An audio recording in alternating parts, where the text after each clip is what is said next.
Nagsabi kasi siya sa akin, gusto niya daw magsarili.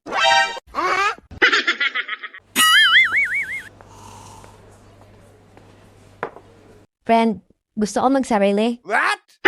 Oh, edi magsarili ka? Sa palagay mo, okay lang kaya? Okay lang yan, nasa tamang edad ka na eh. Iniisip ko kasi, kaya ko kaya? Kaya mo yan, ano ka ba? Ano bang feeling na magsarili? Masarap ba? Ay nako friend, masarap sa feeling na magsarili.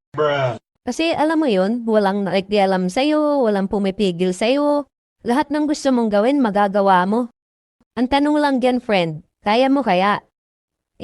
Susubukan ko. Sa palagay mo, friend, pag nagsarili ako, kailangan ko pa kaya ng kasama? Depende, pero ako nga nun, nagsarili din ako, wala akong kasama. Talaga?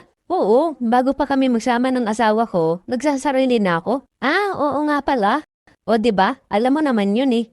Kaya maipapayo ko sa'yo, kung gusto mo magsarili, gawin mo na. Nako, pag nasubukan mo, baka hindi ka na maghanap ng kasama. Bakit naman, friend? Kasi ako noon, nung nagsasarili ako, nung wala pa akong asawa, nagagawa ko lahat ng gusto ko eh. Ngayon, may pumipigil na sa atin. May nakikialam na.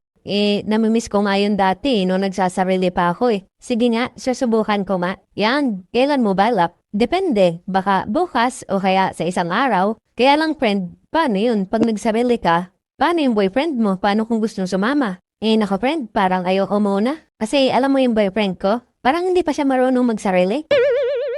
Ganon? Paano mo naman nasabi?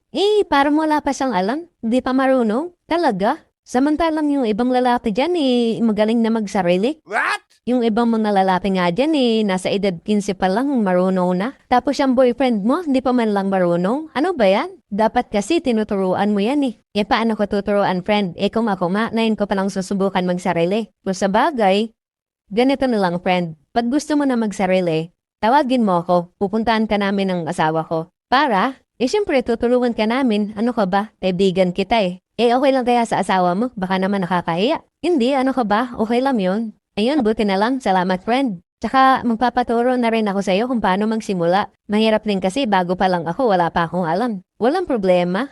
Nasabi mo na ba yan sa nanay mo? Oo, nakapasabi na ako nung nakaraan. Pumayag naman siya. Ganon. O sige, saan mo balak magsarili? Dun lang din, malapit lang din sa amin. O sige, puntahan ka na lang namin. Sabihan mo lang ako. Wow naman! Mahal, sa isang araw, tulungan natin si Tisay ha. Ha? Bakit? Anong gagawin? Nagsabi kasi siya sa akin, gusto niya daw magsarili. Magsarili? Oo, Tutulungan natin siya. okay lang ba sa'yo? Abay, oo naman, walang problema. Gusto mo ngayon na eh. Hindi, sasabihan niya na lang tayo.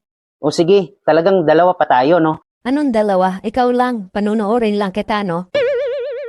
Talaga? Okay lang sa'yo? Nakapanood ka lang? Oo naman, alangan naman tulungan pa kita.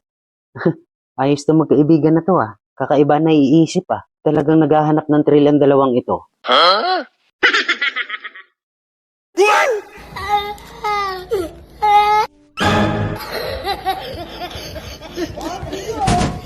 Nangya naman, akala ko naman kung ano sinasabing magsarili. Buwisit!